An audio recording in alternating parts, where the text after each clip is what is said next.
Hey, friends, and welcome back to Ask Me Anything. I'm Kira, and as always, I am so grateful that you're here. The questions coming in continue to be powerful, raw, and layered, and today is no exception. It comes from Zoe, who asks, is it ever possible to experience true body love and acceptance? This question stopped me in my tracks because it's one that so many of us carry quietly, especially in a culture that's constantly telling us we're either too much or not enough. So today we're going to talk about body image, self-worth, radical acceptance, and what it actually means to make peace with your body in a world that makes you feel like that's nearly impossible.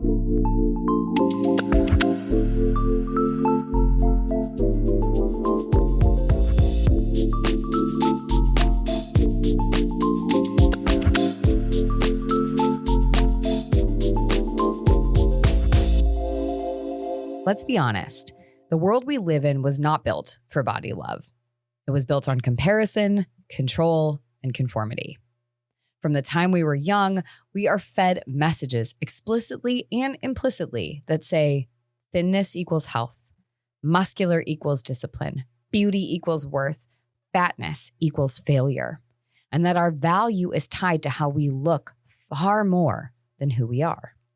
And even as we become more body positive as a culture, the bar just shifts. Now the pressure isn't just to be thin, it's to be strong but not bulky, fit but still feminine, curvy but in the right places. And if you don't love your body, now you're doing that wrong too, because self-love has become yet another impossible standard. So Zoe, your question, it makes complete sense. Of course, it feels impossible.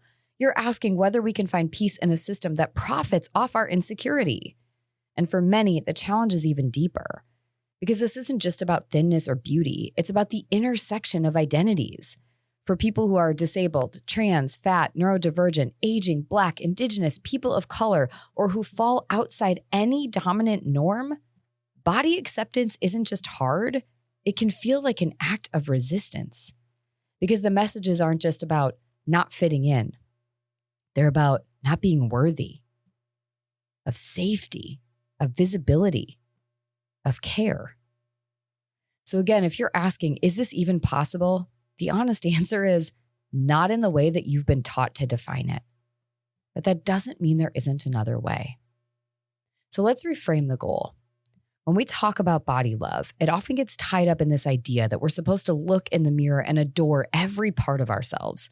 Every wrinkle, every scar, every stretch mark, every pound. But that's just not realistic. That's not the human experience. There are going to be days when you don't like what you see. Days when old thoughts creep in. Days when shame gets really loud. And that doesn't mean you failed. That means you're alive. So instead of chasing this idealized version of constant body love, what if we aim for body neutrality? What if the goal wasn't to love your body every day, but to respect it, to treat it with care, even when you're struggling with how it looks, to stop seeing it as an object to be fixed and instead as a vessel that carries you through your life? That's radical. That's resistance. That's freedom. Now let's name how shame plays into all of this. See, shame, it loves the all or nothing narrative. It says, if I don't love my body, I must hate it. If I struggle, I mustn't be doing enough. If I still have insecurities, I must not be healed. But real healing, it lives in the gray, in the in-between, in the moments when you say, I may not like this part of me today, but I still deserve love. I still belong. And every time you reject that shame spiral, even for a moment, you're reclaiming a part of yourself. So Zoe and anyone else sitting with this question, here's what I believe is possible. You can stop treating your body like a project. You can notice when you're comparing and interrupt the cycle. You can learn to name the voice of capitalism and media and say, that's not my truth. You can begin to shift the goal from loving how you look to honoring how you live. And that's not just possible, that's powerful. So is it possible to experience true body love and acceptance? Here's my answer. If you define true love as perfect peace, constant adoration, and unwavering confidence, then no, that's a myth. But if you define love as commitment, as compassion, as the willingness to show up even when it's hard, then yes, we can move toward neutrality, toward dignity, toward a place where our bodies don't have to be loved to be respected. And we can root our worth not in our appearance, but in our humanity.